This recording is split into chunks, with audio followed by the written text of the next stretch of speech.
ప్రభువును రక్షకుడైన యేసు ప్రభు నామమున ఈ కార్యక్రమాన్ని చూస్తున్నటువంటి నా ప్రియ సహోదరులకు సహోదరులకు క్రీస్తు నామం పేరిట శుభాలు.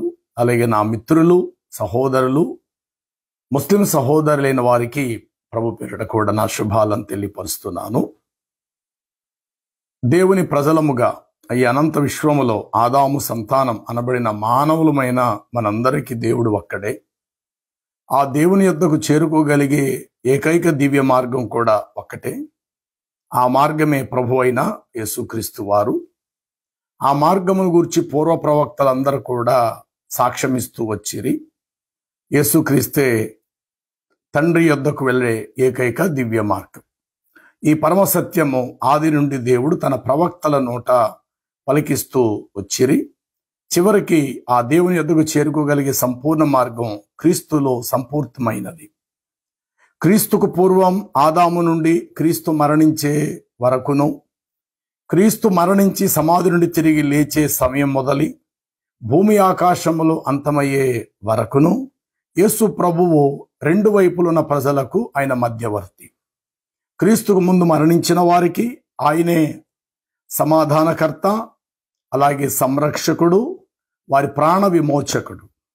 క్రీస్తు మరణించిన కాలము మొదలి తిరిగి ఈ భూమి ఆకాశములంతమయ్యే వరకు కూడా క్రీస్తు ప్రభువే సమాధానకర్త, ఆయనే మోక్షపు మార్గమై ఉన్నాడు. అంటే క్రీస్తుకు పూర్వము క్రీస్తు శకము మనుషులందరికీ మధ్యవర్తి యేసుక్రీస్తు ప్రభు ఒక్కరే. ఎందుకో ఈ కొద్దిపాటి సత్యాన్ని తెలుసుకోలేని ముస్లిం సహోదరులు మొహమ్మద్ ద్వారా విశ్వసించాలి, మొహమ్మద్ ద్వారానే నిత్య జీవాన్ని చేరుకుంటామని చాలా మంది అంటున్నారు. గత నా వీడియోస్లో తెలియపరిచా, మొహమ్మద్ చెప్తున్న మాట మీ దేవుడే మా దేవుడు, మీ అల్లాహువే మా అల్లా అని మొహమ్మదు చెప్తున్నట్లు ఖురానులో చెప్పబడమని ఉంది.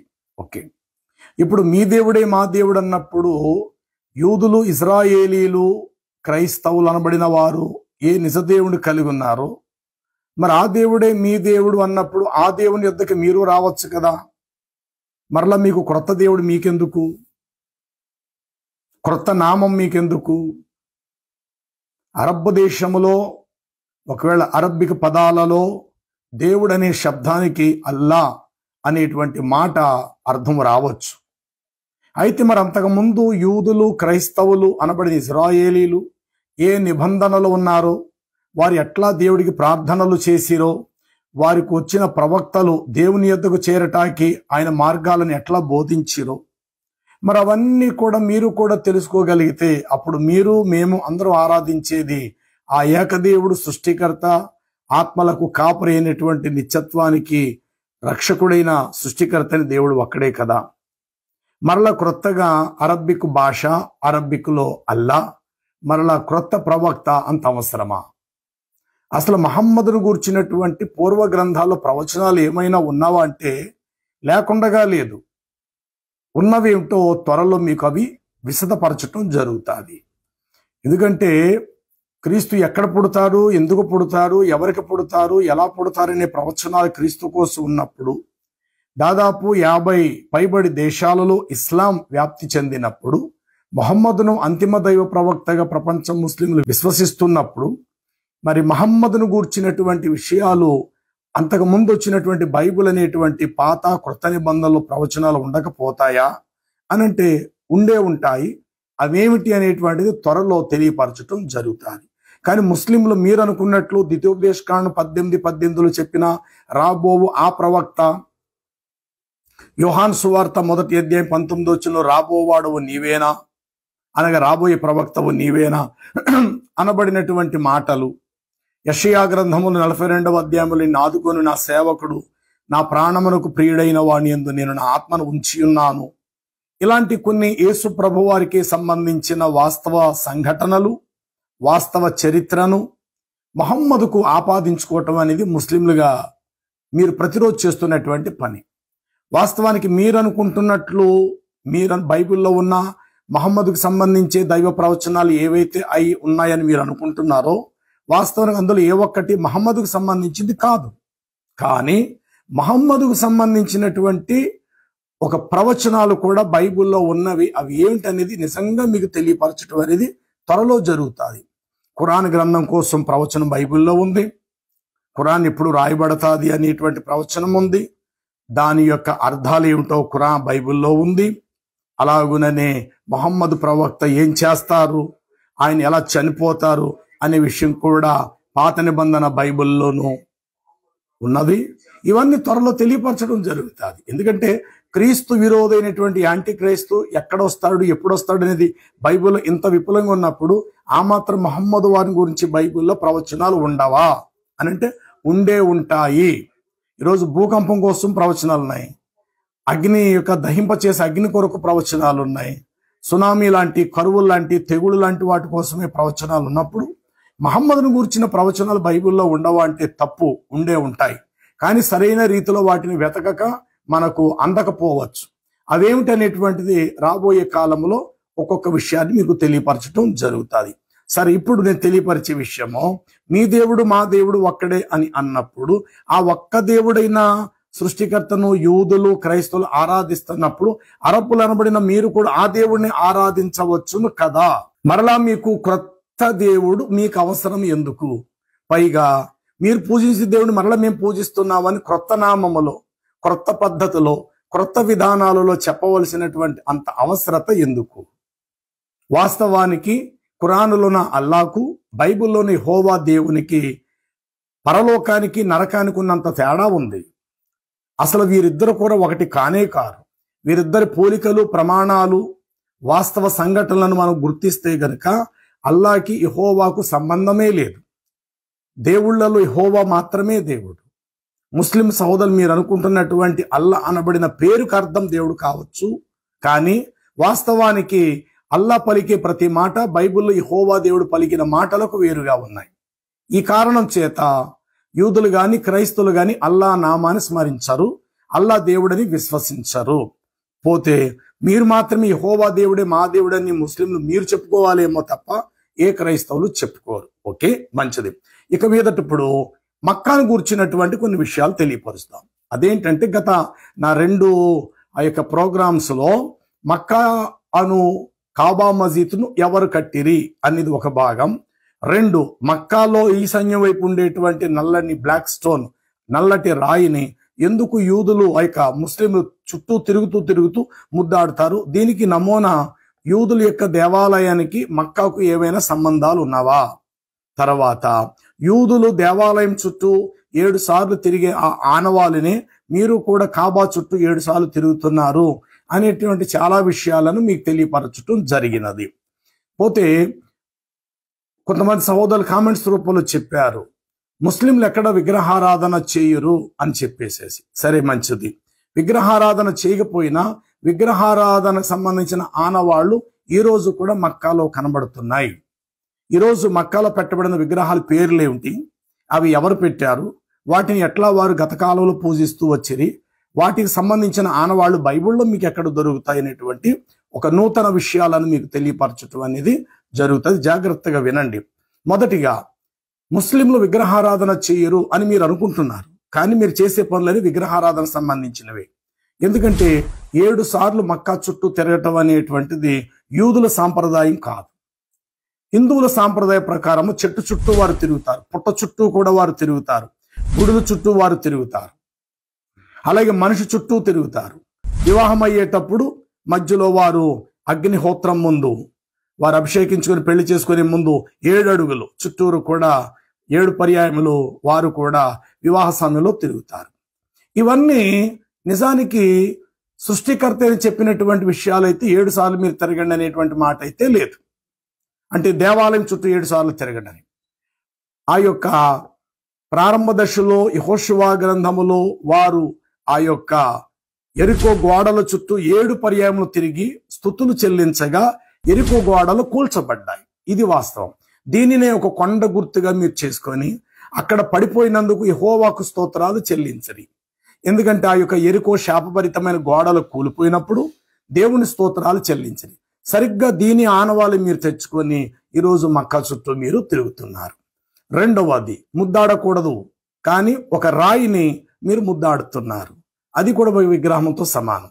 హిందువులకి రాళ్లతో విగ్రహాలు ఉన్నాయి, వెండితో ఉన్నాయి, బంగారంతో ఉన్నాయి, చెక్కతో ఉన్నాయి, పలు రకాలైన లోహాలు పదార్థాలతో వారు విగ్రహములను చేసుకొని వారు పూజిస్తారు, స్నానాలు చేయిస్తారు, వస్త్రాలు ధరింపచేస్తారు. ఇస్లాంలో అంత కాకపోయినా మొత్తం మీద నల్లని రాయికి వారు ముద్దు పెట్టడం అనేది జరుగుతుంది. అంటే రాయిని ఇష్టపడుతున్నారు అని అర్థం. అంటే దేవుణ్ణి ఇష్టపడాలి తప్ప రాయిని ఇష్టపడకూడదు. ఇది వాస్తవం. ఈ కారణము చేత ఇస్లాంలో విగ్రహారం చేయనకపోయినా చేస్తున్నారని చెప్పే వాటి క్రియలను బట్టి నమ్మాలి. మూడో విషయం ఏమిటంటే, హిందువుల యొక్క ప్రతి దేవాలయంలో పేరుగాంచినటువంటి క్షేత్రాలలో హిందువుల యొక్క దేవాలయానికి గుడికి ముందు వారికి ఒక గజస్తంభం ఉంటుంది. ఆ గజస్తంభం చుట్టూ కూడా వాళ్ళు తిరుగుతారు. గజస్తంభాన్ని నిలువెత్తు ఆ చెట్టు అంత పొడవుగా ఒక గజస్తంభాన్ని నిలవబెడతారు. ఇస్లాంలో ప్రతి మసీద్ మీద ఒక స్తంభాన్ని నిలవబెడతారు. ఏ చర్చిల ముందు కానీ ఏ చర్చి మీద కానీ స్తంభాలు నిలబెట్టే ఆనవాలైతే యూదుల దేవాలయాలకు కానీ క్రైస్తవ చర్చెస్ కానీ స్తూపముగా ఒక పెద్ద స్తంభాన్ని నిలవబెట్టడం అనేటువంటిది లేదు. కానీ హిందువుల యొక్క క్షేత్రాలలో పెద్ద పెద్ద దేవాలయాలు గుడులకు ముందు ఒక పెద్ద వారు యొక్క గజస్తంభాన్ని వారు నిలబెట్టి ప్రాణ ప్రతిష్ఠ చేసి దాన్ని నిలబెడతారు. అయితే వారికి ఎట్లా గజస్తంభం ఉందో ముస్లింల యొక్క ప్రతి మస్జిద్ మీద కూడా తప్పనిసరిగా మస్జిద్ దగ్గర స్తంభాన్ని నిలబెడుతున్నారు. స్తంభం ఎందుకు ఉండాలి? దీనికి స్తంభాన్ని గురించి ఆనవాళ్ళు ఖురాన్లో కానీ ముస్లింలు మీ దగ్గర ఏమైనా ఆనవాళ్ళు ఉన్నాయా అంటే దానికి సంబంధించిన చరిత్ర ఏమైనా ఉందా? మస్జిద్ 4 వైపుల్లో కనీసం 4 వైపులు 4 స్తంభాలు పెడతారు. మన హైదరాబాద్ పాతబస్తీ భాగ్యనగర్ ప్రాంతంలో చార్మినార్, ఈ చార్మినార్ అనేటువంటి దానికి సరిగ్గా 4 స్తంభాలు ఖచ్చితంగా ఉంటాయి. అలాగే ఆగ్రాలో ఉండేటువంటి ఆ యొక్క పాలరాతితో చెక్కబడినటువంటి దానికి కూడా 4 స్తూపాలు అనేటువంటివి కడతారు, లేక ఉండటం అనేది మనకు బాగా తెలుసు. ఇదే క్రమంలో ఇస్లాం సంబంధించిన ముస్లిం చరిత్ర మనం చూస్తే గనుక పేరుగాంచే ప్రతి చోట కూడా ప్రతి మస్జిద్ మీద కూడా తప్పనిసరిగా స్తంభాలు అనేవి నిలవబెడతారు. ఈ స్తూపము అనేది హిందూ దేవాలయంలో గజస్తంభానికి సంబంధించింది. అలాగే ప్రతి మస్జిద్ దగ్గర కూడా ఒక స్తూపాన్ని నిలవబెడుతున్నారు. అంటే ఇవి ఇలా చేయటము ఎవరిని చూసి నేర్చుకున్నారు? పోనీ ఇలాగా ఆ 4 వైపులు ఏదో ఒక వైపు ఒక స్తంభం పెట్టమని ఖురానులో మస్జిద్ కట్టే ప్రతి చోట ఏమైనా పెట్టమని ఉందా? క్రైస్తవుల ప్రకారముగా హస్తకృత్యములైన ఆలయములో దేవుడి నివాసము చేయడు. ఇది బైబిల్ క్రమం. కొత్త నిబంధన నేను చెప్తూ ఉన్నాను. మనుషులు కట్టే చేతులతో ఆలయంలో దేవుడి నివాసం చేయడు. దేవుని చేత కట్టబడిన ఆలయం అనగా మనమే, తొలి ఆదాము. మనము దేవుని ఆలయం అయి ఉన్నాం. నేను వారిలో నివసింతును, వారిలో సంచరింతును అని ప్రభు చెప్పారు. కాబట్టి దేవుడికి కావలసిన నిజమైన ఆలయం అంటూ ఏదైనా ఉందంటే మనుషులమైన మనమే. మన చేతులతో కట్టే దానిని ముద్దాడటం కానీ, ఒకవేళ చర్చ్ ఉంది, 10 మంది వెళ్ళి వాక్యం విని రావటం తప్ప ఎవరు చర్చిను ముద్దాడారు. చర్చిలో ఉన్న ఏ వస్తువును ముద్దు పెట్టుకోకూడదు, ముద్దు పెట్టరు. చర్చికి వెళ్ళటం, సేవకుడు చెప్పే మాటలు వినటం, ఇంటికి వచ్చేయటం. కానీ చర్చిలో ఏ ఒక్క వస్తువును కూడా ముద్దాడటం అనేది క్రైస్తవ్యంలో లేదు. కాకపోతే ప్రపంచ దేశాల నుండి వెళ్ళే ప్రతి ముస్లిమాన్ మక్కా చుట్టూ తిరిగేటప్పుడు ఆ నల్లని రాయిని ఖచ్చితంగా ముద్దాడుతున్నారు. అంటే మీరు ఇష్టపడుతున్నారు. దీన్ని బట్టి విగ్రహారాధన చేయకూడదు అంటూనే విగ్రహారాధన చేస్తున్నారు. రాయికి మీరు ముద్దెట్టుట చేత విగ్రహాలన్నీ రాళ్లను హిందువులు ఎలాగా ఇష్టపడి ముద్దులాడుతున్నారో అదే పద్ధతి ఉంది. తర్వాత హిందూ దేవాలయం యొక్క గుడి దగ్గర గజస్తంభాలు ఎట్లా నిలబెడుతున్నారో ప్రతి మస్జిద్ మీద కూడా తప్పనిసరిగా ఆ యొక్క 2 అయితే 2, 4 అయితే 4 మీనార్స్ స్తంభాలను మీరు నిలబెడుతున్నారు. ఓకే, ఈ కారణము చేత విగ్రహారాధన చేయము అని అంటూనే విగ్రహారాధన సంబంధించిన ఆనవాళ్లు ఈ రోజు వరకు ముస్లింలో ఉన్నవనేది వాస్తవము. పోతే క్రైస్తవ విషయంలోకి వచ్చేసరికి ఆర్సిఎం రోమన్ క్యాథోలిక్ వారు విగ్రహారాధన చేస్తారు. దాన్ని మేము ఖండిస్తున్నాం. అది చేయకూడదు, అది తప్పే, అలా చేయకూడదు. వారు సిలువను పెడతారు, సిలువ దగ్గర ప్రార్థన చేస్తారు, అది కూడా కరెక్ట్ కాదు. కాబట్టి క్రైస్తవులు మరియమ్మనో లేకపోతే యేసుప్రభునో సిలువనో విగ్రహముగా చేసుకుంటున్నారు. కానీ బైబిల్ అలా చెప్పట్లేదు. బైబిల్ చెప్పలేంది వారు చేస్తున్నారు. అయితే స్తంభం నిలబెట్టమని మస్జిద్ మీద ఖురానులో ఆధారం ఉందా? హిందువులైతే గజస్తంభాన్ని నిలబెడుతున్నారు. దానికి వాళ్ళు ఏదో చరిత్ర చెప్తారు. మరి ఇదే మాట మిమ్మల్ని అడిగి మస్జిద్కు మీరు ఎందుకు ఏదో ఒకవైపు ఒక స్తంభమో 2 స్తంభాలు లేక 4 స్తంభాలు మీరు మస్జిద్ మీద ఎందుకు స్తూపాలుగా నిలబెట్టారు గజ స్తంభాల్లాగా అని మిమ్మల్ని అడిగితే మీరు ఏం సమాధానం చెప్తారు? ఈ విషయాన్ని చెప్పడానికి ఖురాను లేని ఆధారాలు ఉంటే దయచేసి కామెంట్స్ రూపంలో తెలియపరచండి. ఓకే, ఇప్పుడు మక్కాకు సంబంధించినటువంటి ఆ విగ్రహాలను గురించి, మక్కా యొక్క ప్రాముఖ్యతను గురించి, ఇది ఖురానే మస్జిద్. ఇందులో ఖురాను 27, ఖురాన్ 7 సూరాయే నమల్ అనేటువంటి సూర. ఇందులో 82వ వచనం కానించి నేను చదివి వినిపిస్తూ ఉన్నాను. అక్కడ ఏం మాట చెప్తాడంటే, మక్కాలో వింత జంతువు ఒకటి పుడతాది అని వ్రాయబడినది. ఈ ఖురానులో ఏమని రాయబడిందంటే, మొదటి చదివేస్తాను. మునుపటి వాక్యములో ప్రళయ దినమును గూర్చి చెప్పబడెను. ఇందు దానికి సంబంధించిన విషయాలు చెప్పబడుచు ఉన్నవి. ఆ ప్రళయము వచ్చు సమయమందు కొన్ని గుర్తులు మీకు సంభవించును. అందు సూర్యుడు క్రమము తప్పి పడమట దిక్కున పుట్టును. సూర్యుడట క్రమము తప్పి తూర్పు దిక్కున ఉదయించవలసిన ఈ సూర్యుడట అస్తమించే దిక్కు అనగా పడమట దిక్కును ఉదయిస్తాడని ఖురాన్ చెప్తుంది. మరి ఈ మాటని ఎలాగ పరిగణనలో తీసుకోవాలి? ఇది ఎంతవరకు వాస్తవం? ప్రతి దినము దేవుడు తూర్పు దిక్కునే ఉదయించమని చెప్పిన ఆ సూర్యుడు తూర్పు పడమరలు మనకు. అలాగే సూర్యుడు ఎప్పుడు అస్తమించడు, సూర్యుడు ఎప్పుడు వెలుతురుగానే ఉంటాడు. మనకు చీకటి అయితే ఇంకో ప్రాంతంలో వెలుతురై ఉండొచ్చు, ఇంకో ప్రాంతంలో చీకటి అయితే మన ప్రాంతానికి సూర్యుడు ఉదయించి వెలుగుగా మనకు ఉండొచ్చు. సూర్యుడు ఎప్పుడు అస్తమించిపోయేవాడు కాడు. అయితే ఇక్కడ రాయబడినది అదేమిటంటే, తూర్పు దిక్కున ఉదయించవలసిన సూర్యుడు క్రమము తప్పి అతడు పడమట దిక్కున పుట్టును. అప్పుడే ఒక వింత జంతువు మక్కా ప్రాంతంలో భూమిలో నుండి అతడు పైకి వచ్చును అని రాయబడినది. భూమిలో నుండి ఒక జంతువు పైకి వచ్చును. రండి, దీనికి సంబంధించినటువంటి విషయాలు ఖురాన్లో మనం చదివాం. 27, 82 ఖురాన్. దీనిని మీకు యూట్యూబ్లో ఆ రిఫరెన్స్తో సుద్దా కూడా ఇవ్వటం అనేది జరుగుద్ది.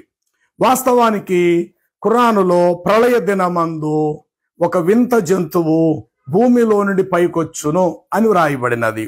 దానియేలు గ్రంథము 7వ అధ్యాయం మనం గమనిస్తే 4 మిక్కిలి గొప్ప జంతువులు మహాసముద్రము నుండి పైకొచ్చును. అందులో 4వ జంతువు కోసం 7వ వచనములో ఇట్లా వ్రాయబడి ఉంటుంది. పిమ్మట రాత్రి యందు నాకు కలిగిన దర్శనము నేను చూచుండగా ఘోరమును భయంకరమగు 4 జంతువులలో ఒకటి కనబడెను. అది తనకు ముందుగా ఉండిన ఇతర జంతువుల కంటే భిన్నమైనదై మహామహాత్యము గలదిగా కనబడెను. ఈ జంతువుకు కొమ్ములు ఉండెను. ఆ కొమ్ములకు మానవ కన్నుల వంటి కన్నులను గర్వముగా మాట్లాడునోరు ఉండెను. సరిగ్గా ఇదే మాట ఖురాన్లో చెప్పాడు. ఆ జంతువు నరులతో మాట్లాడుతుంది. ఒక జంతువు మక్కాలో పుడతాది అన్నాడు. వాస్తవానికి దానియేలు గ్రంథంలో చెప్పబడిన 4 జంతువులు సముద్రంలో నుండి వచ్చునంటే మక్కా ప్రాంతంలో ఒక జంతువు పైకి వచ్చును అన్నాడు. ఆ జంతువు అట ఇతరులతో మానవ స్వరము వలె మాట్లాడును అన్నాడు. ఇది ఆల్రెడీ రాజ్యముల కొరకు తెలియపరిచినటువంటి వాస్తవాలు. చిరుతపులి, అలాగుననే ఆ యొక్క ఎలుగు వంటి, ఈ విధముగా 4 జంతువులు, 4 రాజ్యాలు. ఒకటి బాబిలోనియా, తర్వాత మాదీలు పారసికులు, తర్వాత వచ్చేసి గ్రీక్ సామ్రాజ్యం, 4వది వచ్చేసేసి రోమా సామ్రాజ్యం. ఈ రాజ్యాలు చరిత్ర ప్రకారం చూస్తే ప్రపంచాన్ని శాసించే, ప్రపంచాన్ని ఏలై. ఇవి నిజం. ఆ జంతువులను, ఆ క్రూరత్వానికి ఆ జంతువులను పోల్చి చెప్పటం అనేటువంటిది జరుగుతూ వచ్చింది. బైబిల్ చాలా అలంకరణ భాష. అయితే ఒక జంతువు పుట్టును అన్నాడు. అది ఎప్పుడు పుట్టును, అది ఎందుకు పుట్టును అనేటువంటి వివరణ అయితే ఖురాన్ గ్రంథములో లేదు. పైగా ఇప్పుడు ఆ యొక్క ప్రకటన గ్రంథం 11వ అధ్యాయాన్ని మనం గమనిస్తే గనుక 2 సాక్షులు యెరూషలేములో వారు రావటం జరుగుతుంది. అప్పుడు వారిని చంపటానికి ఒక క్రూర మృగము పుట్టును అనే మాట ప్రకటన గ్రంథములో వ్రాయబడుతుంది.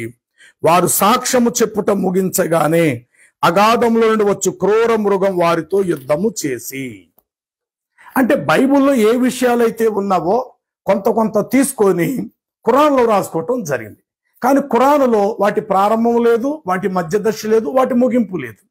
ఎందుకు ఆ జంతువు భూమి మీద నుండి వచ్చిందో ఆ వివరణ ఖురాను చెప్పట్లేదు. దానియేలు గ్రంథంలో 4 జంతువులు సముద్రం నుండి పైకి వచ్చినాడు, వాటికి చక్కని వివరణ దొరికింది బైబిల్లో. ప్రకటన గ్రంథంలో చెప్పబడిన క్రూర మృగం అనేటువంటి వాడు ఒక అబద్ధ ప్రవక్త. అతడు అంతకు ముందు వచ్చిన 2 దైవజనులను వారితో యుద్ధము చేయును అని క్లియర్ గా వ్రాయబడినది. ప్రభు ఎక్కడ మృతి పొందెనో అక్కడే వారు శవములు వ్రాలును అని వ్రాయబడతారు ప్రకటన గ్రంథం 11వ అధ్యాయంలో. అంటే ఇది యెరూషలేముకు సంబంధించినటువంటి వాస్తవాలు. ఈ యెరూషలేముకు సంబంధించినటువంటి క్రూర జంతువు దానియేలు గ్రంథంలో చెప్పబడిన 4 రాజ్యాలకు సంబంధించిన 4 క్రూర జంతువుల కొరకు ఖురానులో ఒక చిన్న విషయంలో తేల్చేశాడు. ఏంటంటే ఆ ప్రళయ దినానికి ముందుగా ఒక వింత జంతువు మక్కా నగరంలో భూమి నుండి పుట్టుకొచ్చును, అది గర్వమ్మగా మనుషులతో మాట్లాడును అన్నాడు. అంతవరకే. ఇక దశలోని పత్రికలో మనం చూస్తే ఏది దేవుడు అనబడినో ఏది పూజించబడినో దాని అంతటిని ఎదిరించి తానే దేవుడిని వాడు దేవాలయంలో వచ్చి కూర్చుంటాడని మత్తయి సువార్తలు యేసుప్రభు చెప్పారు.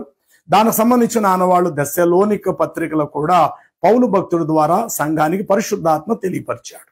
అంటే ఖురానులో ఏ విషయాలైతే పొందుపరచబడినవో అవి అంతకు ముందు ఉన్నటువంటి బైబిల్కి సంబంధించినవే ఈ ఖురానులో వ్రాసుకుంటూ చెప్పుకుంటూ వచ్చారు. నెంబర్ 1, నేను అడిగేది విగ్రహారాధన చేయకూడదు అని ముస్లిం మీరు అంటున్నప్పుడు విగ్రహారాధన సంబంధించిన గజస్తంభం లాంటి స్తంభాన్ని మసీద్ మీద మీరు ఎందుకు పెట్టారు? దీనికి ఖురాన్లో ఎక్కడైనా పెట్టమని ఉందా? ఎందుకు పెడుతున్నారు? అది పెట్టుకోవడానికి గల కారణం ఏమిటి? ఒక చోట ఒక మసీద్కి ఒక స్తంభం పెడతారు, 2 కూడా పెడతారు. కొన్ని చోట్ల 4 వైపులు 4 స్తంభాలు చార్మినార్ లా కూడా పెడుతుంటారు. హిందువులు ఆ యొక్క దేవాలయానికి ముందుగానే వారు ఒక గజస్తంభాన్ని నిలబెడతారు. వారు ఎట్లా నిలబెట్టారు, మీరు అట్లా నిలబెట్టారు. ఏ చర్చ్ ముందు కూడా గజస్తంభం నిలబెట్టమని బైబిల్ ఎక్కడా కూడా లేదు. ఒకవేళ మీ దాంట్లో ఉంటే కనుక దానికి ఆధారాలు మీరు చూపించాలి. ఇప్పుడు మక్కాలో ఉండేటువంటి 360 విగ్రహాలు చెప్పాను కదా గతంలో చైనీస్ పెడతారని. ఇది మహమ్మద్ ప్రవక్త గారి యొక్క జీవిత చరిత్ర. మహమ్మద్ ప్రవక్త గారి యొక్క అంతిమ దైవ ప్రవక్త మహమ్మద్ ప్రవక్త గారి జీవిత చరిత్ర. ఈ జీవిత చరిత్ర పుస్తకం ఇందులో ఏం రాయబడినదంటే ఆ కాలమున అరేబియా దేశములో పలు విధములైన దురాచారములు ప్రబలియుండెను, దానికి తోడు దేశము అరాచకముగా ఉండెను, విగ్రహారాధనతో నిండెను. కాబా మస్జిద్లో 360 విగ్రహములు ఉండును. మత్తులగుటకు ఉగ్గుపాలుతో అరబ్బులకు ఉగ్గుపాలుతో సాటి అయినది. తర్వాత ఆడబిడ్డలను కొందరు ప్రాణముతో పూడ్చుచు ఉండిరి. చిన్న చిన్న విషయముల కొరకు ఘోర యుద్ధములు చేయిచు ఉండిరి. సృష్టికర్త లేడని తిరస్కరించు నాస్తికులు కూడా అప్పుడు ఉండిరి అని రాయబడింది. సృష్టికర్త లేడు అని చెప్పేటువంటి నాస్తికవాదం, బౌద్ధిజము నాస్తికవాదం. అదే సమయంలో బౌద్ధులు కూడా చాలా స్తూపాలు పెట్టుకుంటూ వచ్చారు గత కాలంలో. ఇందులో ఇంకో మాట ఏమంటాడు, ఆ కాలమందు చైనా దేశస్థులో ప్రతి కార్యమునకై ఒక్కొక్క విగ్రహమును కల్పించి దానిని ప్రార్థన చేయించు ఉండిరి. వాననిచ్చు విగ్రహము, బిడ్డనిచ్చు విగ్రహమును, యుద్ధమునందు విజయమునిచ్చు విగ్రహమును, శాంతి కలిగించు విగ్రహము అను పలు విధములైన దేవతా విగ్రహములు కల్పించి వారు ఆరాధించుచుండిరి.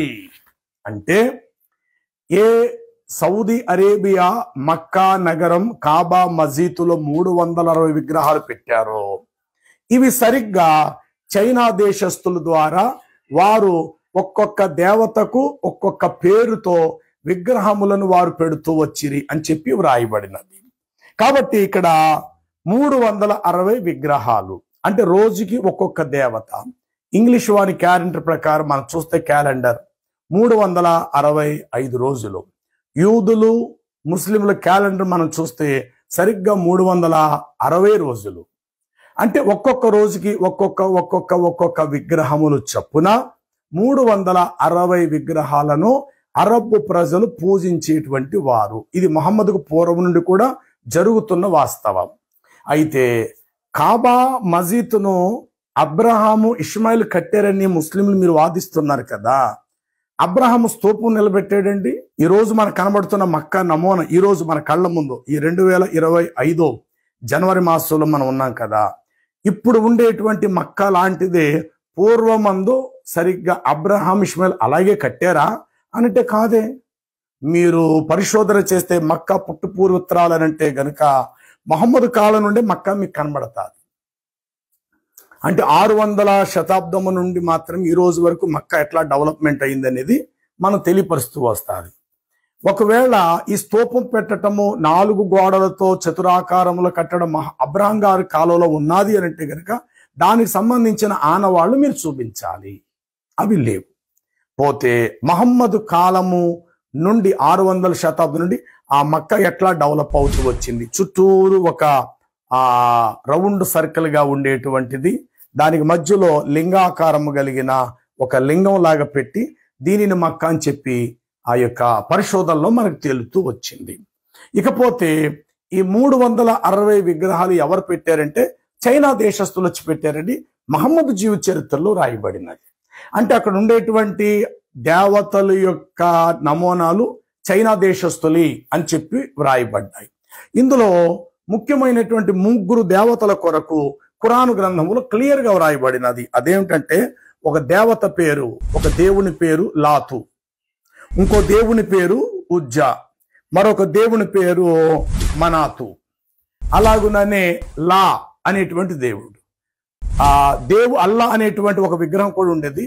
కుడివైపున మాత్రమే 2 చేతులు ఉంటాయి. ఇవన్నీ కూడా మీకు కళ్ళకు కట్టినట్టు వాటిని కూడా మీకు ముద్రలు చూపించడం జరుగుతుంది. ఇటీవల కాలములో భూగర్భ పరిశోధకులు కొన్ని త్రవ్వగా అందులో ఒక విగ్రహం బయటపడింది. అది వార్తల్లో కూడా చెప్పారు. ఆ న్యూస్ కూడా మీకు తెలియపరచడం జరుగుతుంది.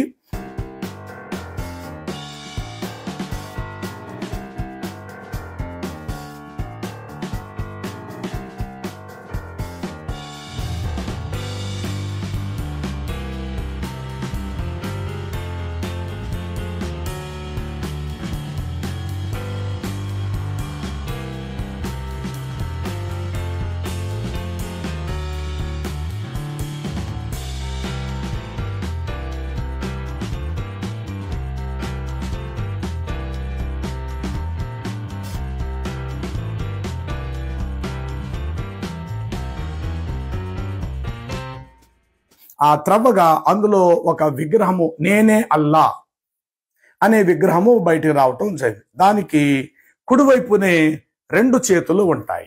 ఎడం చేతి వైపు ఆ విగ్రహం అల్లాకి ఎడం చేతి వైపు 2 చేతులు లేవు, కుడివైపే 2 చేతులు ఉన్నాయి. ఎందుకు కుడివైపే 2 చేతులు ఉన్నాయి అనంటే అందుకు కూడా కారణము ఖురాను గ్రంథములో 2 తూర్పులకును 2 పడమరలకును అల్లాహువే దేవుడు. ఈ మాట ఖురాన్ 55:17-18లో 2 తూర్పు దిక్కులకు 2 పడమర దిక్కులకు అల్లాహుయే యజమాని, 2 తూర్పులకు 2 పడమరలకు.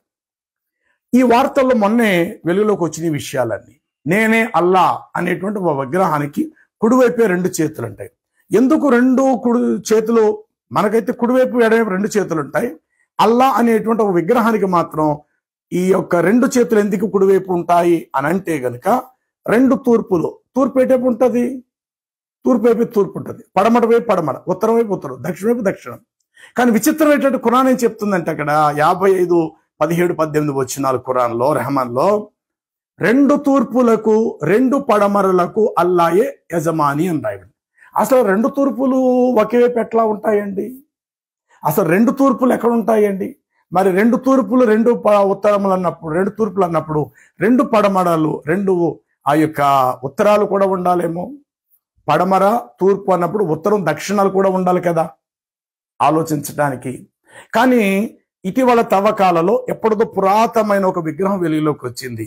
అక్కడ నేనే అల్లా మీకు చూపిస్తా. నేనే అల్లా ఆ విగ్రహంకి 2 వైపులు కుడివైపు మాత్రం 2 చేతులు ఉంటాయి, 2 వైపులు 2 చేతులు లేవు. దీనికి కారణం ఏంటంటే ఖురాన్ క్లియర్ గా చెప్తుంది 2 తూర్పులు 2 అంటే తూర్పు పక్కనే తూర్పు ఉంటుందనే కదా అర్థం. తూర్పుకి ఆపోజిట్లో ఇంకో తూర్పు ఉండదు కదా, పడమటకు ఆపోజిట్లో ఇంకో పడమట ఉండదు కదా. ఒకవేళ ఉంటే 2 తూర్పులుంటే పక్కపక్కనే, 2 పడమరలు పక్కపక్కనే, 2 ఉత్తరములు పక్కపక్కనే, 2 దక్షిణములు పక్కపక్కనే ఉండాలి. ఈ కారణము చేతే 2 తూర్పులకు 2 పడమరలు అన్నందుకు 2 చేతులు ఒకే వైపు అల్లాకు ఉంటాయని చెప్పి ఈ విగ్రహాన్ని ఎప్పుడో పెట్టారు. ఈ విగ్రహం కూడా మక్కా ప్రాంతంలోనే దొరికింది. మక్కాలో పెట్టిన 360 విగ్రహాలలో అనేకమైన విగ్రహాలు కలవు. అందులో ఒక విగ్రహము అల్లా. పోతే ఖురాన్లోనే మరొక మాట చూపించాలి. ఆ యొక్క విగ్రహములను గురించి ఇక్కడ అల్లా ఏం చెప్తూ ఉన్నాడో చూద్దాము. హిందూ విగ్రహారాధన గురించి చెప్పబడుచున్నది. వారు అరబ్బులు పూజించే విగ్రహములో లాతు, ఉజ్జా, మనాతు అను విగ్రహములు చాలా ప్రసిద్ధములై ఉండెను. అందు లాతు అనుదానిని తాయోపు వారును, అలాగే మానాతు అనేటువంటి విగ్రహాన్ని ఔసు, కజు, రజువారును, అలాగే ఉజ్జా అను దేవతను కురీషులు బహుగా ఆరాధించుచు ఉండిరి. అంటే ఈ 3 దేవతలను 3 రకాల అరబ్బు ప్రజలు అధికముగా పూజిస్తూ వచ్చిచుండిరి అని రాయబడింది. ఇందులో ఒక విగ్రహం యొక్క దేవుడి పేరు ఏమిటంటే ఉజ్జా. సరిగ్గా ఈ ఉజ్జా అనేది మీకు బైబిల్లో ఎక్కడ కనబడుతుంది అంటే సమూయేలు 2వ గ్రంథం 6వ అధ్యాయము 6వ వచనంలో మీకు ఏం కనబడుతుంటే ఉజ్జా అనబడిన వాడు మందసము ఎడ్ల కాళ్ళు జారిపోతున్నప్పుడు, మందసం ఒరుగుచున్నప్పుడు ఉజ్జా అనబడిన వాడు తన చేయి పైకెత్తి మందసాన్ని పట్టుకోవడానికి ప్రయత్నం చేస్తాడు. అప్పుడు అది చూసిన యెహోవా వానిని మొత్తినందున ఉజ్జా అక్కడక్కడే చనిపోయాను. అంటే అక్కడ కింద ఫుట్ నోట్లో మీకు ఏమనిస్తాడంటే పెరేసు ఉజ్జా అనే మాటకు అర్థం ఏమిటి అని అంటే అక్కడ సరిగ్గా వినాశనం. ఏ బైబుల్లో అయితే ఉజ్జా అని పేరు ఉందో సరిగ్గా ఖురాన్లో కూడా దేవతలో ఒక దేవత పేరు ఉజ్జా. వాస్తవానికి అక్కడ ఉజ్జా తన చేయెత్తి మందసం పట్టినప్పుడు దేవుడు ఎందుకు అంత కోపించాడు అనంటే ఉజ్జా అనే పేరు నాకు అర్థం వినాశనము ద్వారా మేలు జరగదు, వినాశనము ద్వారా నాశనమే జరుగుతుంది. ఈ పేరు ఉజ్జా అనేటువంటి వ్యక్తి అంటే దేవత పేరు. ఇది ఎప్పటి నుంచో వాడికిలో ఉంది. ఆ పేరు కలిగిన వ్యక్తి మందసాన్ని కంట్రోల్ చేద్దాం అనుకున్నాడు. అది దేవుని నిబంధన మందసం. వాడి చెయ్యి దాని మీద వేయించడానికి దేవుడు ఇష్టపడలేదు. చరిత్రలో ఆ ఉజ్జా అన్న పేరే దేవతగా మిగిలిపోయింది. దేవుడిగా ఆరాధించటం మొదలెట్టారు. సరిగ్గా అదే దేవత దేవుని పేరు మీకు ఖురానులో లాతు, ఉజ్జా, మానాతు అనేటువంటి మాటలు ఖురాన్ మజీద్లో మీకు కనబడుతూ ఉన్నాయి. అంటే బైబిల్, ఖురాన్ ఈ 2 గ్రంథాలను పరిశోధన చేస్తే చాలా విషయాలు మనకి వెలుగులోకి రావటం అనేది జరుగుతూ వచ్చాయి. కాబట్టి 2 చేతులు కుడివైపు ఉన్న ఆ విగ్రహము నేనే అల్లాను అనేటువంటి విగ్రహము త్రవ్వకాలు దొరికినట్లుగా ఆ యొక్క టీవీ ఛానల్ వారు ఆ వార్తను వెలుగులోకి తీసుకురావటం అనేది జరిగింది. అలాగుననే ఈ లాతు, ఉజ్జా, తర్వాత మానాతు ఈ దేవతల చరిత్ర కూడా ఖురాన్ ప్రకారము ఈరోజు వాస్తవానికి వెలుగులోకి వచ్చేసాయి. ఆ దేవతలను ఎట్లా వారు పూజిస్తారనేటువంటిది అవి కూడా మీకు కంటికి కనబడినట్లు వాస్తవాలు మీకు పెట్టడం అనేటువంటిది జరుగుతుంది. కాబట్టి ప్రభునందు నా మిక్కిలి సహోదరులారా, నెంబర్ 1 విగ్రహారాధన చేయొద్దు అన్నప్పుడు మక్కాలో విగ్రహారాధన చేయకపోయినా విగ్రహారాధన సంబంధించిన ఆనవాళ్లు మక్కాకు ఉన్నవి, ప్రతి మసీద్కి ఉంది.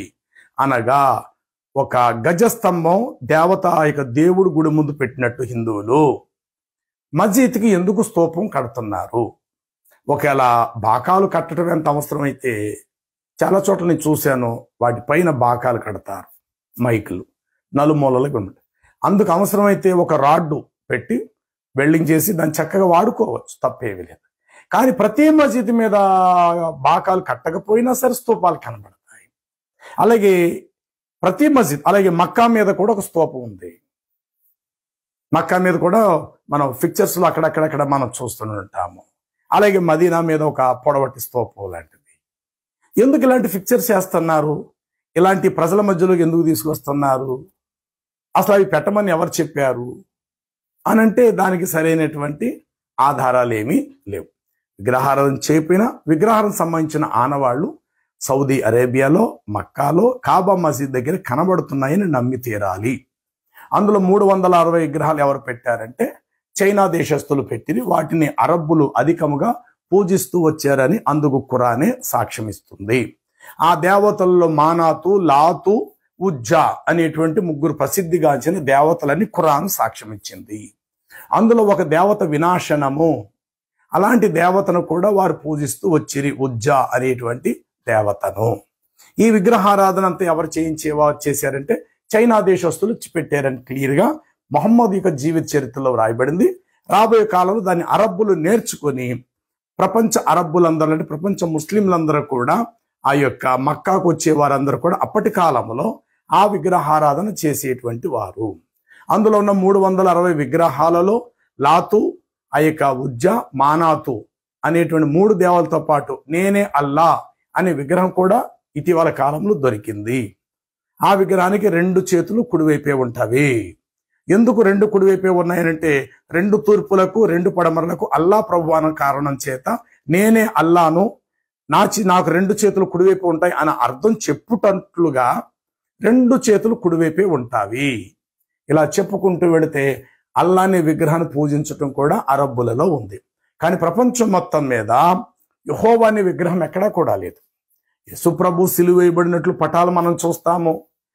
మరియమ్మ భుజాన్న ఒడిలో పెట్టుకున్న బాలయేసు అని చెప్పి ఒక విగ్రహాన్ని ఏదో మనం చూస్తామేమో తప్ప సృష్టికర్త అయిన యెహోవా అనే విగ్రహం ఈ రోజు వరకు ప్రపంచంలో లేదు. కానీ అల్లా అనే విగ్రహం మాత్రము కాబా మసీదులో ఉండేది. అది త్రవ్వకాలంలో ఇటీవల కాలంలో వెలుగులోకి వచ్చింది. ఆ విగ్రహం అంటది నేనే అల్లాను అని చెప్పడం జరిగింది. కాబట్టి ప్రపంచం మొత్తం మీద దమస్కో పట్టణానికి పౌలు వెళ్ళినప్పుడు, ఏదెన్సు పట్టణానికి వెళ్ళినప్పుడు తెలియబడని దేవుడు అని ఒక విగ్రహం ప్రతిమ అక్కడ ఉండటం పౌలు చూశాడు. అక్కడ అనేక బలిపీఠాల మీద అనేక దేవతా విగ్రహాల పేర్లు అయితే రాయబడ్డాయి. కానీ అక్కడ తెలియబడని దేవుడు అని ఒక మాట రాయబడింది. అప్పుడు పౌలు అంటాడు, మీరు తెలియబడని దేవుడు అని ఎవరినైతే మీరు అనుకుంటున్నారో సరిగ్గా ఆ సృష్టికర్త అయినటువంటి దేవుని మీకు చెప్పడానికి వచ్చేదని పౌలు ఆ విధముగా ఆ ఏదెన్సు పట్టణం అంతా విగ్రహారాధనతో ఉండటాన్ని బట్టి అక్కడ ఒక బలిపీఠం కనబడింది. తెలియబడిన దేవుడు ఎవరో, కానీ ఆయనకి ఏ రూపం లేదు. అక్కడ ఒక బలిపీఠం కట్టించారు. కాబట్టి ప్రపంచ చరిత్రలో ఎక్కడా కూడా యెహోవా అనే విగ్రహం అయితే ఎక్కడా లేదు. కానీ అల్లా అనేటువంటి విగ్రహాలు మాత్రము కాబా మసీద్ త్రవ్వకాల్లో ఆ ఎడారి ప్రాంతంలో బోల్డ్ విగ్రహాలు ఇటీవల కాలంలో వెలుగులోకి వచ్చాయి. కాబట్టి సహోదరులారా, బైబిల్ ఏదైతే చెప్తుందో సరిగ్గా బైబిల్ ఉన్న వాస్తవాలనే ఖురానులో కూడా వ్రాసుకోవటం జరిగినది. మక్కాలో ఒక వింత జంతువు భూమి నుండి పైకి వచ్చిందని రాయబడింది. వాస్తవానికి దానియేలు గ్రంథంలో చెప్పిన 4 జంతువులలో ఒక క్రూర జంతువు గర్వంగా మాట్లాడటానికి దానికి నోరు ఇవ్వబడిందని దానియేలు గ్రంథంలో రాయబడింది. ఆ జంతువునే మక్కా ప్రాంతంలో పుట్టునని ముహమ్మద్ చెప్పడం జరిగింది. రెండవది ప్రకటన గ్రంథములో 11వ అధ్యాయం 7వ వచనములో ఆ ఇరువురితో యుద్ధము చేయటానికి ఒక క్రూర జంతువు అన్నాడు. అది సాక్షాత్ అబద్ధ ప్రవక్త. కాబట్టి అక్కడ కూడా గర్వముగా మాట్లాడుటకు అనే మాట కనబడతాది. ఈ మాటను దానియేలులో మాటను తీసుకెళ్లి ఖురాన్లో రాసుకోవటం జరిగింది. కాబట్టి ప్రభునందు ప్రియులారా, ఖురానులో ఏ విషయమే చెప్తుందో దానికి సంబంధించిన ఆనవాళ్ళు అంతకు ముందు ఎప్పుడో బైబిల్లో ఉన్నవి. అలాగే ఖురాన్లో ఉండేటువంటి ఉజ్జా అనేటువంటి దేవతే బైబిల్లో మందసం పడిపోవటానికి ఉజ్జా తన చేయి ఎత్తినప్పుడు అంటే వినాశనం అనబడిన వాడు కాపాడే ప్రయత్నం చేశాడు. కానీ అక్కడ వాస్తవానికి దేవుడు వాణిని మొత్తినట్టు మనం చూస్తున్నాం. బైబిల్లో మీకు కనబడే ఆ ఉజ్జా అన్న పేరే అరబ్బుల్లో ఉజ్జా అనేటువంటి దేవతను కూడా పూజించేటువంటి వారు. ఇలాగ ఖురానులో చాలా విషయాలు బైబిల్లో కాపీ చేయబడ్డాయి. బైబిల్లో ఉన్న వాస్తవాలే ఖురానులో పొందుపరుచుకున్నారు. అబ్రాహం అనే పేరు వ్యక్తి, దావీదు, మోషే, యేసుప్రభు, మరియమ్మ, ఇలా చెప్పుకుంటే అహరోను, ఇజ్రాయేలీలు, వీళ్ళ చరిత్ర అంతా కూడా ఖురానులో రాసుకోవటం జరిగినది. కాబట్టి సహోదరులారా, మీ దేవుడు మా దేవుడు ఒక్కడే అన్నప్పుడు మరలా మీ కొత్త దేవుడు మీకెందుకు? ఏ దేవుడినైతే ప్రవక్తలు ఏ దేవుడి నామాన్ని ప్రార్థిస్తూ వచ్చారో, ఏ దేవుడి నామాన్ని లోకాన్ని ప్రకటించరు, మరి ఆ దేవుడిని మహమ్మదు అలాగే ముస్లిం అనబడి మీరు కూడా ఆరాధించవచ్చు కదా. పేరుకి మాత్రం మీ దేవుడిని ఆరాధిస్తారమని చెప్తూ ప్రజలను వేరే దారిలోకి మీరు మళ్ళిస్తున్నారు. అంతకుముందు వచ్చేటువంటి ప్రవక్తల యొక్క నిబంధనలను మీరు పక్కన పెట్టేసేసేసి క్రొత్త విషయాలు మీరు వెలుగులోకి తీసుకురావటం అనేది జరుగుతూ వచ్చింది. ఈ కారణాన్ని బట్టి ఆలోచన చేస్తే మీరు బైబిల్లో ఉన్న దేవుణ్ణి ఆరాధించట్లేదు. బైబిల్లో ఉన్న దేవుడికి మీకు అసలు సంబంధం లేదు. ముస్లింగా బైబిల్ ఉన్న ప్రవక్తలకు మీరు విశ్వసించే మొహమ్మద్ ప్రవక్తకి ఏమాత్రం దగ్గర పోలికలు కొంచెం కూడా లేదు అని వాస్తవం తెలిసిపోయింది. కాబట్టి మీకైనా క్రైస్తవులైన వారికైనా నిత్యజీవం కావాలంటే ఇజ్రాయిలు దేవుడని నమ్మాలి. ఇజ్రాయిలుకు ఆధారమైన వాడు నరుడు కాడు. ఇజ్రాయిల్లో దేవుడు ఉన్నవాడు. ఇజ్రాయిల్ని కాపాడు దేవుడు కునుకడు, నిద్రపోడు. కాబట్టి ఆ ఇజ్రాయేలు దేవుడే సర్వ శరీరులకు దేవుడై ఉన్నాడు. ఆ దేవుని యొద్దకు వచ్చినప్పుడు ఆ దేవుని ద్వారా పలికిన ప్రవక్తల యొక్క ఆ యొక్క లేఖనాలను, ప్రవచనాలను మీరు గుర్తించగలిగితే ఆ ప్రవచన పురుషుడు, లేఖనాధారకుడు యేసుక్రీస్తు ప్రభువారే రక్షకుడు. కాబట్టి యేసునందే నిత్య జీవం, మహమ్మద్ వారి ద్వారా కాదు. పూర్వ ప్రవక్తలు చెప్పిన ధర్మశాస్త్రములు పలికిన ప్రవక్తల యొక్క ప్రవచనాలే క్రీస్తులో సంపూర్ణంగా నెరవేర్చబడ్డావి. కాబట్టి క్రీస్తు ప్రవచన పురుషుడు. క్రీస్తునందే మనకు నిత్య జీవము కలదు. ఓకే, మరొక భాగముతో మరలా మనం కలుసుకుందాం. అంతవరకు ప్రభు తన కృపాక్షేమాలు మనపై అనుగ్రహించునుగాక. Amen, amen, amen. Thank you.